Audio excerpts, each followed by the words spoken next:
నమస్తే. ప్రస్తుతం మన స్టూడియోలో ప్రముఖ వేదిక్ ఆస్ట్రాలజర్ గోనుగొంట్ల సురేష్ బాబు గారు ఉన్నారు. సో జూలై మాసంలో వృశ్చిక రాశి వారి పరిస్థితి ఏ విధంగా ఉండబోతుందో గురుగారిని అడిగి తెలుసుకుందాం. నమస్కారం సార్. మణికంఠ గారు నమస్కారం అండి. గురుగారు, జూలై మాసం ఆషాఢ మాసం ఓవరాల్గా వృశ్చిక రాశి వారి పరిస్థితి ఎలా ఉండబోతుంది, ఎలాంటి సిచ్యువేషన్స్ వీళ్ళు ఫేస్ చేయబోతున్నారు, ఎలాంటి జాగ్రత్తలు తీసుకోవాలి ఓవరాల్గా? సో వృశ్చిక రాశి వాళ్ళు కనుక మనం చూసుకుంటే పెద్దలకి చేంజెస్ ఏమి ఉండదండి. జూన్లో ఎలా ఉంటుందో మోరార్లెస్ అలానే ఉంటుంది. ఒక్క సూర్యుడు మాత్రం మారారు. ఈ మారటంతో కొంచెం వృద్ధి వస్తుంది, కొంచెం డెవలప్మెంట్ ఉంటుంది. బట్ జూన్ మంత్ ఎలా ఉందో దాన్ని ఆల్మోస్ట్ కాపీ పేస్ట్ మనం అనుకోవాలన్నమాట. పెద్దగా ప్లానెట్స్ అయితే ఎక్కడ చేంజెస్లో ఒక్క సూర్యుడు తప్ప. ఈ సూర్యుడు కూడా మిక్స్డ్ రిజల్ట్ని ఇస్తున్నారనమాట వీళ్ళకి. ఆ ఒక్క విషయంలో పాజిటివ్గా ఉంటుంది, మిగతా అంత యాస్టివ్గా ఉంటుంది. అయితే ఈ వృశ్చిక రాశిలోకి మనకు జూలై మంత్లో వెళ్ళబోయే ముందు ఈ మాసం యొక్క విశిష్టత మోస్ట్లీ ఈ మాసం అంటే మనకి ఆషాఢ మాసం 3 వీక్ 25th వరకు ఉందండి. అయితే ఇందులో కొన్ని విశిష్టత గల రోజులు ఉన్నాయండి. అవి అందరూ పాటించాలి.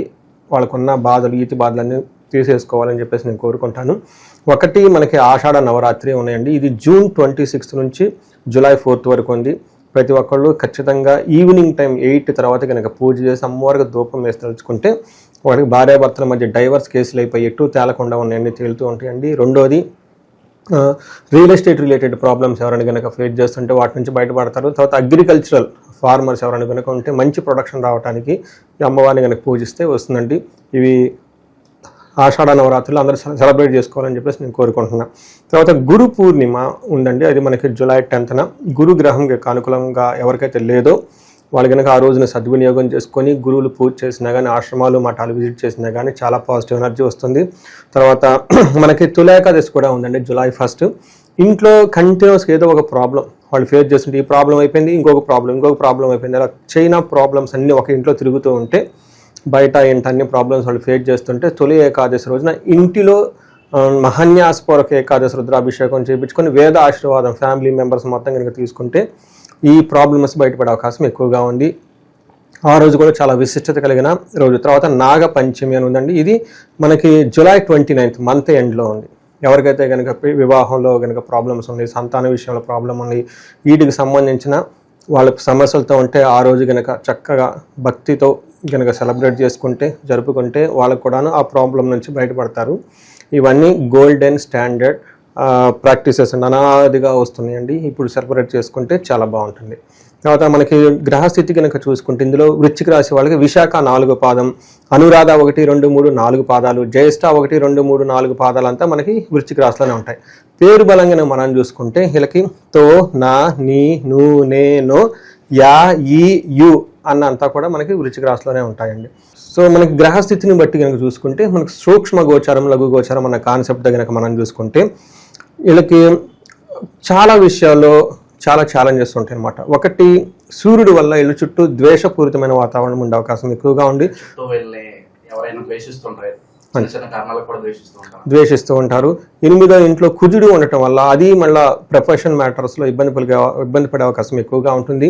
9వ ఇంట్లో బుధుడు ఉండటం వల్ల విఘ్నాలు కలిగే అవకాశం ఎక్కువగా ఉంటుంది. రాహు, కేతువులు, గురువు, శని అన్ని గ్రహాలు కొంచెం వీళ్ళకి ప్రతికూల పరిస్థితులను పెట్టుకొని ఉన్నాయి కాబట్టి కొంచెం జాగ్రత్తగా ఉండాలి. నాకు రీసెంట్గా వచ్చిన ఫోన్ కాల్స్లో సాఫ్ట్వేర్ ఎంప్లాయీస్ అయితే ప్రాజెక్ట్ అయిపోయిందండి, కొంచెం ఇబ్బందిలో ఉన్నారు, ఒక చోట నుండి ఇంకో చోటకి ఏమంటారంటే ఇష్టం లేని పనికి కంప్లీట్ డిఫరెంట్లో వేయటము, ఇలా వృశ్చిక రాశి వాళ్ళకి పర్టికులర్గా ప్రొఫెషన్ మ్యాటర్స్లో ఇబ్బందులు ఆల్రెడీ ఫేస్ చేస్తూ ఉన్నారు. అలాంటి వాళ్ళకు కూడాను కొంచెం జాగ్రత్తగా ఉండాల్సిన టైం ఇది. సూర్యుడు 9వ ఇంట్లో ఉండి రజతమూర్తిగా ఎంటర్ అవుతున్నాడు, స్ట్రాంగ్గా ఎంటర్ అవుతున్నాడు. ప్రాబ్లమ్స్ ఉంటాయి కానీ ఆ ప్రాబ్లమ్స్ మేనేజబుల్, కంట్రోలబుల్ రేంజ్లో ఉండి వీళ్ళు వాటిని కంట్రోల్ చేసుకోవచ్చు. బట్ ఓవరాల్గా సన్ చిన్న ఇబ్బందులు ఉన్నా మంచి చేస్తున్నాడు మనం చెప్పుకోవాలన్నమాట. మనకి సంస్కృతంలో మహర్షులు ఏం చెప్తారంటే సూర్యుడు 9వ ఇంట్లో ఉండటం వల్ల నిందాపరాధ కలహం, నిర్దోషచ్చ, ధనక్షయ, పుణ్యలాభార్థ నాశచ్చ, విచారో నవమే రవి అని మనకు చెప్తూ ఉంటారు. 9వ ఇంట్లో కనుక సూర్యుడు ఉంటే ఏమవుతుందంట, నిందాపరాధ అంటే వీళ్ళ గురించి ఎలాంటి దోషం లేకపోయినా కానీ ఎవరో ఒకళ్ళు వచ్చేసి వీళ్ళు నిందిస్తూ ఉంటారు. మీరు తప్పు చేశారు, అది ఎందుకు చేశారు, ఇది ఎందుకు చేశారు, పాపం వీళ్ళు ఇన్నోసెంట్ ఊరికే వీళ్ళు అనేస్తూ ఉంటారు అన్నమాట. గొడవలు రావటం. తర్వాత నిర్దోషి, వీళ్ళు తప్పులేదు కానీ వీళ్ళ మీద దోషం పడుతుంది. సో నువ్వు ఏదో తప్పు చేసావు, గిల్టీ చేసావు అని చెప్పేసి అంటూ ఉంటారు. ధనక్షయం, విపరీతంగా ధనం కోల్పోతూ ఉంటారు. పుణ్య లాభార్థాన్ని ఆశించే ఏదైనా పుణ్యకారం మంచి ఉద్దేశంతో చేస్తూ ఉంటే దాంట్లో వీళ్ళకి రిజల్ట్ రాక ఇబ్బంది పడే అవకాశం ఎక్కువగా ఉంటుంది. బట్ ఈ ప్రాబ్లమ్స్ అన్నీ ఏ రేంజ్లో ఉంటాయి కనుకంటే వీళ్ళకి ఒక 25% మాత్రమే వీళ్ళకి ఉంటాయి. కాబట్టి వీటిని మేనేజ్ చేసుకోవచ్చు, కవర్ చేసుకోవచ్చు అని మనం తెలుసుకోవాలి. 10వ ఇంట్లో కుజుడు ఉండటం వల్ల ఇది కూడాను అంత మంచి పొజిషన్ కాదు. అప్ టు జూలై 28 వరకు కుజుడు ప్లస్ 10th హౌస్లో కేతు కూడా ఉండటంతో వీళ్ళకి చాలా ఇబ్బంది పడే పరిస్థితులు ఎక్కువగా ఉన్నాయి. జాగ్రత్తగా ఉండాలి. మనకి డెడ్లీ కాంబినేషన్ అంటారు, ఏదైనా మార్స్ కుజ కలిసి ఉంటాయి, అది వీళ్ళకి 10th హౌస్లో ఉన్నారు. అందుకని ప్రొఫెషన్లో చాలా అన్సర్టనిటీ ప్రాబ్లమాటిక్గా ఉంటుంది. మీకు ఆల్రెడీ చెప్పాను, నాకు కాల్స్ రావడం స్టార్ట్ అయిపోయినాయి ఒక్కొక్కటి వృశ్చిక రాశి వాళ్ళకి. కొంతమందికి డెడ్ లైన్స్ అవన్నీ విజిట్ చేశారు. బట్ ఈ సిచ్యువేషన్ వీళ్ళకి జూలై 28 వరకు ఉంటుంది. చాలా జాగ్రత్తగా ఉండటం ఎంతైనా అవసరము. మనకి శాస్త్రాల్లో ఏం చెప్పారంటే నిత్య క్లేశ సదా వ్యాధి సదా భోజన దుర్బలం సదా సంచార ఉద్యోగం దశమస్తే ధారాసుతే అని మనకి చెప్తూ ఉంటారు. అంటే ఎప్పుడు ఏదో ఒక బాధతో ఉండటం, తర్వాత హెల్త్ కాంబినేషన్ సరిగా లేకపోవటం, టయానికి భోజనం చేయకపోవటం, ప్రొఫెషన్లో సదా సంచార ఉద్యోగం. అంటే వీళ్ళకి కుదురుగా ఉండరు అనమాట పాపం. ఈ టెన్షన్ ఆ టెన్షన్ అటు ఇటు ఉరుకులు పరుగులు పెడితే అసలు వ్యయ ప్రయాసలతో ఉంటామా పోతామా ఏంటి అని నిద్ర పట్టకుండా ఉండే అవకాశం ఎక్కువగా ఉంటుంది. ధనం కోల్పోతామనే భయం కూడా వీళ్ళకి ఎక్కువగా ఉండే అవకాశం ఎక్కువ ఉందండి. టోటల్గా మనకి సూర్యుడు కుజుడు సరిగా లేరు.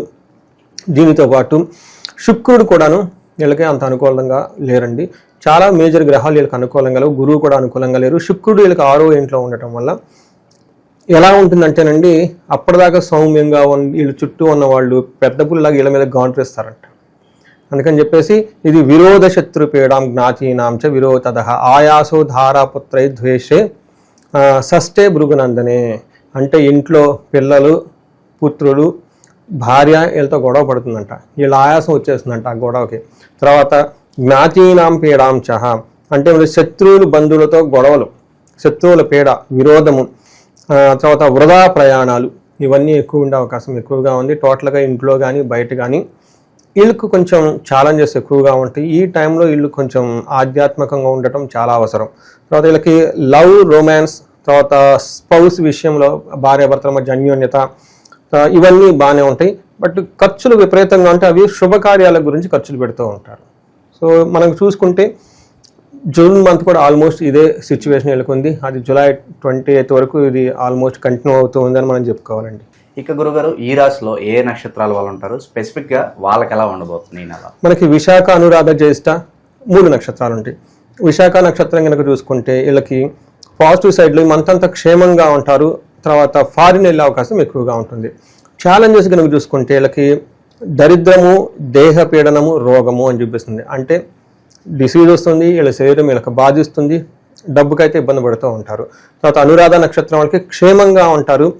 ఫారిన్ వెళ్ళాలి అనుకున్న వాళ్ళకి చాలా అనుకూలంగా ఉంటుంది. వీళ్ళకి రోగము, దరిద్రము, దేహ పీడనము అంటే వీళ్ళ శరీరం వీళ్ళని బాధిస్తుంటుంది, ఏదో ఒక రోగం ఉంటూ ఉంటుంది.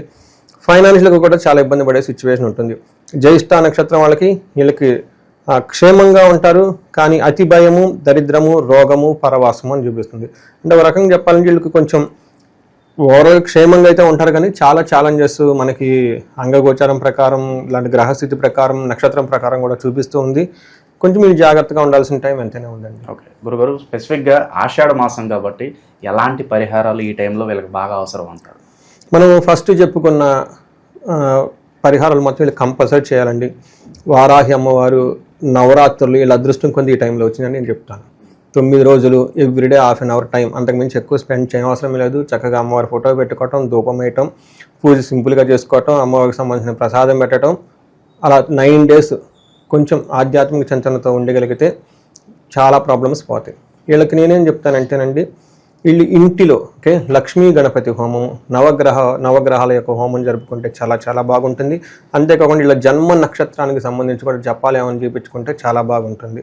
వీటితో పాటు భార్యాభర్తల మధ్య ఈ రాశి వాళ్ళకి జనరల్గా చాలామంది అది మనకి అర్ధాశ్రమ శని కానివ్వండి ఇంకొక రీజన్ వల్ల కానీ భార్యాభర్తల మధ్య చాలా గొడవలు ఉన్నాయి.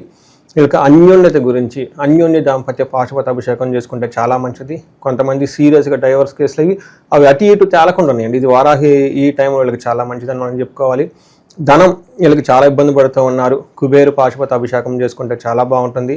ప్రొఫెషనల్ ఎవరైనా కనుక బాగా ఇబ్బందులు పడుతూ ఉంటే వీళ్ళు మన్యు పాశుపత అభిషేకం కానీ మన్యు పాశుపత రుద్ర హోమం కానీ చేయించుకుంటే వీళ్ళకి చాలా బాగా కలిసి వస్తుందండి. సో ఇంతవరకు చేసుకుంటే వీళ్ళకి చాలా చక్కగా ఉంటారని చెప్పేసి మనం చెప్పుకోవచ్చు. బట్ ధైర్యంగా ఉండాలండి, ఇది టెంపరీ ఫేజ్ అని ఒక మైండ్లో ఉండాలి. సో మంచి రోజులు ముందు ఉంటాయని చెప్పి ధైర్యంగా ఉండాలంట. రెండోది, ఇది మనకి 100% కాదండి, ఎందుకంటే మనం ఇప్పుడు చెప్పుకునే గోచార ఫలితాలు 30 to 40% మాత్రమే వాళ్ళకి ఎఫెక్ట్ అవుతాయి. ఇండివిజువల్ జాతకం కనుక ఖచ్చితంగా చూసుకుంటే ఈ రాశి వాళ్ళు మనకు అందులో వాళ్ళ దశ ఏంటి, భుక్తి ఏంటి, ఛాలెంజెస్ ఎటు నుంచి వస్తున్నాయి, ఎంతకాలం ఉంటుంది, మనకి కంప్లీట్గా పిక్చర్ వాళ్ళకి చెప్పొచ్చు. ఓవరాల్గా జూలై మాసంలో వృశ్చిక రాశి వాళ్ళకి ఏ విధంగా ఉండబోతుంది, ఎలాంటి జాగ్రత్తలు తీసుకోవాలి, చాలా బాగా వివరించారు. ధన్యవాదాలు. ధన్యవాదాలండి.